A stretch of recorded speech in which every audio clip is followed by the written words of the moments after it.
Livro Amar e Ser Livre, de Sri Prem Baba. Capítulo 4. Aprendendo a sustentar o êxtase. Parte 2. O caminho de que trato neste livro é longo e muitas vezes difícil, cheio de desafios. Por isso é importante sabermos onde nos encontramos nessa jornada, para sabermos quais serão os próximos passos a serem tomados. É preciso ter coragem para nos conhecermos e determinação para arregaçar as mangas e fazer o que tem que ser feito a cada fase do processo. Pouco a pouco estaremos prontos para desfrutar de um novo casamento, em que a relação se torna um instrumento de comunhão com o divino e que os parceiros começam a acessar estágios mais elevados de consciência. Os parceiros que amadurecem suficientemente para abrir mão dos pactos de vingança e dos jogos de acusação poderão ampliar cada vez mais sua capacidade de criar união se puderem identificar as pequenas atitudes e pensamentos que ainda reduzem a energia na relação e os impedem de permanecer em harmonia. Além disso, o casal poderá realizar alguns exercícios que ajudarão a sustentar a energia elevada, o que, de maneira geral, tem o chamado de chaves para a sustentação do êxtase. O êxtase é a linguagem do ser, a linguagem da unidade. Mas essa linguagem foi esquecida. Estamos aqui neste planeta justamente para reaprender essa linguagem, para ativar essa memória ancestral, para podermos permanecer no êxtase. No caso do êxtase místico, alcançado na experiência do Samadhi, permanecer significa poder retornar a esse estado, porque estando encarnado, não é possível ficar 24 horas por dia no êxtase. As almas que já alcançaram algum grau de iluminação conseguem retornar a esse lugar quando querem. Quando falo de sustentação do êxtase dentro do casamento, estou me referindo a dois aspectos, dois lados da mesma moeda. Um deles é poder permanecer em harmonia, amizade, união e alegria no relacionamento. O outro lado é poder sustentar o prazer, direcionando a energia para o coração, dentro do próprio ato sexual, o que pode levar os parceiros a terem vislumbres do êxtase místico. A relação sexual tântrica, quando realizada entre parceiros que já puderam evoluir no processo de purificação e cura das feridas infantis, possibilita que o casal tenha momentos de bem-aventurança. Lembrando que estamos falando de um outro nível de relação, um casamento espiritual, no qual a amizade, a reciprocidade, a cumplicidade, a intimidade e a liberdade são os princípios constantes cultivados.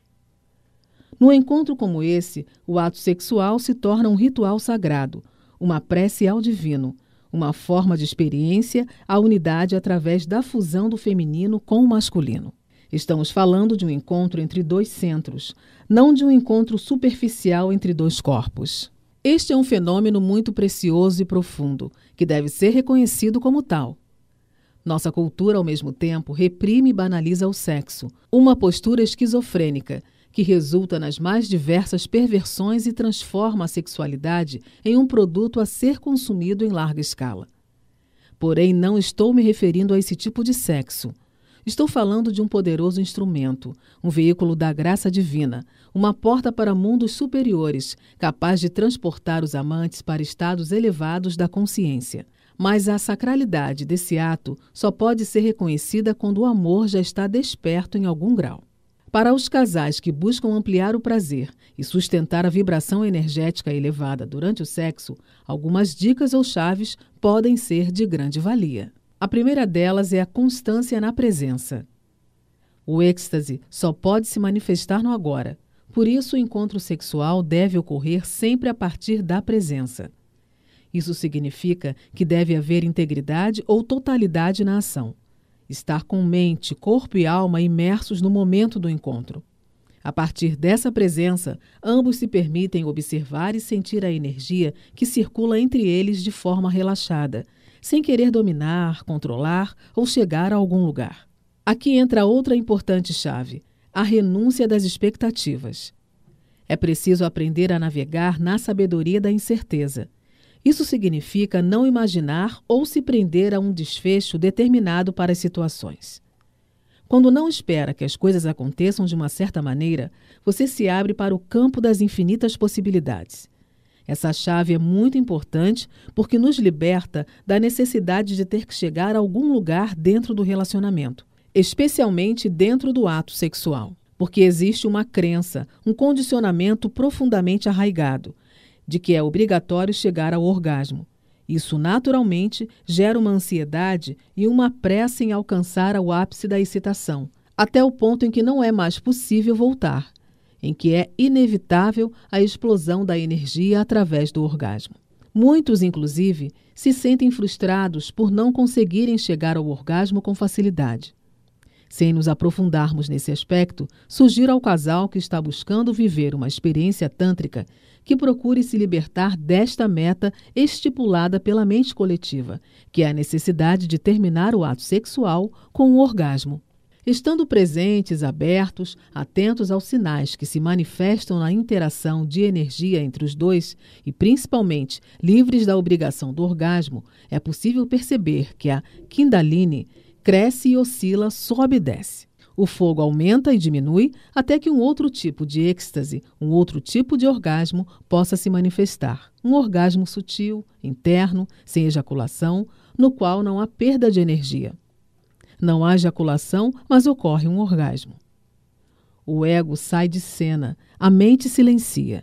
Aqui é a hora de parar e começar a se recolher. Nesse momento, sugiro que os parceiros se sentem um ao lado do outro para meditar. No ritual tântrico, a meditação tem um papel muito importante. Eu diria que é uma chave mestra, pois ela integra e harmoniza a energia, criando uma sintonia luminosa entre os parceiros. Mas essa meditação é diferente daquela que realiza no seu sadhana, prática espiritual diária. O sadhana é uma prática individual, que cada um faz do seu jeito e no seu ritmo. A meditação, nesse caso, visa unir sexo e amor. Ela é feita nesse momento específico que o casal escolhe para explorar a sexualidade. Então, no final do ato sexual, enquanto ainda estão unidos, desnudos, procurem fechar os olhos e sincronizar a respiração.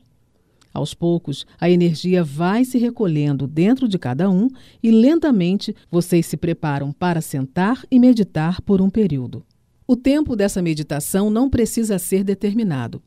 Permaneçam de olhos fechados, observando o vazio entre os pensamentos, até sentirem que é hora de parar.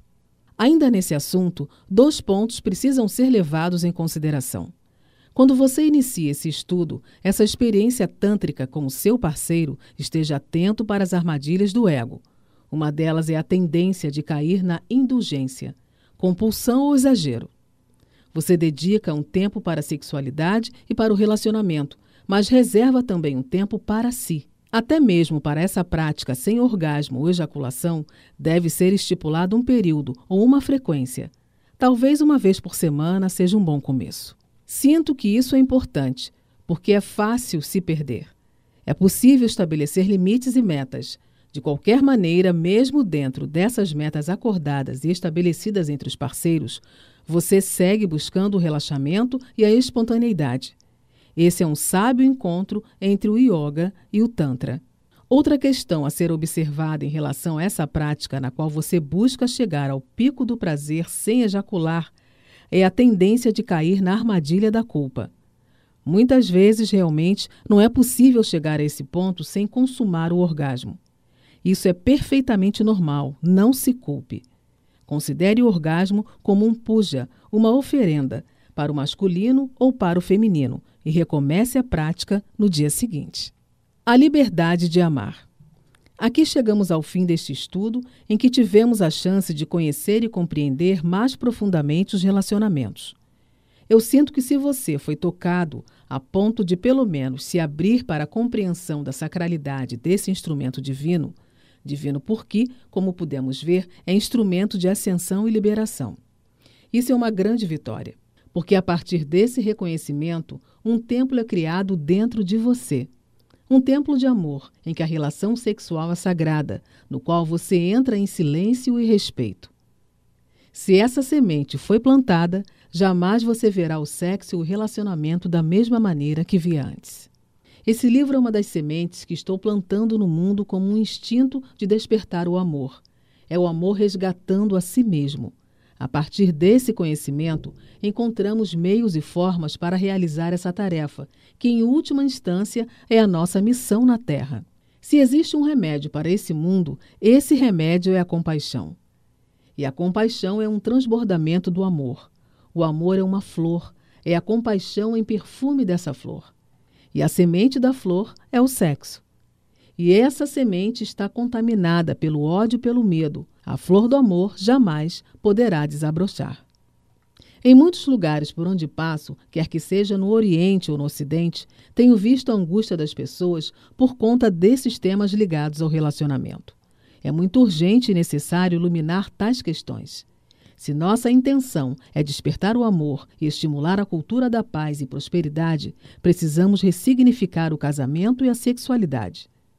Muitos mestres espirituais evitam tocar nesses assuntos, mas eu sinto que não temos como seguir com a intenção de ter um jardim florido, belo e perfumoso, se condenamos a semente de nossas flores. Não é de se estranhar que haja tanta crueldade, tanta feiura, tanta falta de gentileza nesse mundo. Isso é porque nossa semente foi envenenada. O casamento se tornou um negócio, um alimento para a carência afetiva, que serve para sustentar infundíveis fantasias que nos distanciam cada vez mais do amor puro. Na grande maioria dos casos, o casamento tem alimentado justamente o contrário, o ódio. Precisaremos de muita coragem para realizar essa transformação, pois não é simples renunciar às crenças milenares tão profundamente arraigadas. Não é tão simples renunciar à competição, à carência, à luxúria e a todos os seus jogos. Mas não temos outro caminho. Precisamos evoluir no caminho das ascensões. Foram transmitidas chaves importantes para você aprender a transitar dentro do vale da luxúria, aproveitando o relacionamento como material de escola e compreendendo que a relação é realmente um instrumento poderoso, tanto de aprendizado quanto de aferição, o que possibilita que nos situemos na jornada, para que possamos tomar consciência de como estamos em relação à liberdade, ou seja, se nos sentimos livres e se estamos podendo deixar o outro livre. A liberdade é a qualidade máxima dentro do novo casamento. É preciso estar livre, inclusive das regras criadas dentro do velho modelo. Não podemos nos prender a formatos e receitas prontas e nada de tem que ser. É importante estarmos livres para seguir o caminho do coração, estar abertos e prontos para o que a vida nos traz. Isso significa estarmos abertos para verdadeiramente conhecer o outro. Nossa tendência ao encontrar alguém é imediatamente inserir a pessoa dentro do nosso sonho, das nossas expectativas. Isso só gera frustração e encerra a possibilidade de sabermos o que o outro tem a oferecer. Tenho aconselhado as pessoas a não quererem eternizar as relações, a não criarem fantasias em torno do outro. Ao conhecer alguém, abra-se para o novo. Não queira automaticamente morar junto, casar, ter filhos. Inclusive, sugiro que os casais avaliem a real necessidade de morar juntos. Viver em casas separadas pode ser uma ótima ferramenta para ajudar na transição do velho para o novo. Tenho dito que a prova final, dentro da universidade dos relacionamentos, é poder deixar o outro livre, inclusive para não nos amar. Essa é a iniciação final, e somente poderemos chegar nisso despertando o amor dentro de nós. Somente o amor permite tamanha liberdade. Somente o ser ama de maneira tão desinteressada. Quando pudermos deixar o outro livre, inclusive para não nos amar, significa que resgatamos a autoconfiança e nos libertamos do principal dreno de energia, a raiz de todas as doenças psicoemocionais do ser humano: a carência afetiva. Quando pudermos deixar o outro livre, inclusive para não nos amar, significa que resgatamos a autoconfiança e nos libertamos do principal dreno de energia, a raiz de todas as doenças psicoemocionais do ser humano: a carência afetiva. A liberdade é um fruto do amor. E o amor somente se manifesta quando purificamos nosso sistema, eliminando os pontos de ódio e medo. Então, conforme nos purificamos, vamos abrindo mão desse mecanismo de defesa que é a luxúria. A partir disso, a energia erótica se liberta e começa a ascender. Então experimentamos um profundo amor pela vida e pela existência. Experimentamos a gratidão. E a gratidão abre portais celestiais.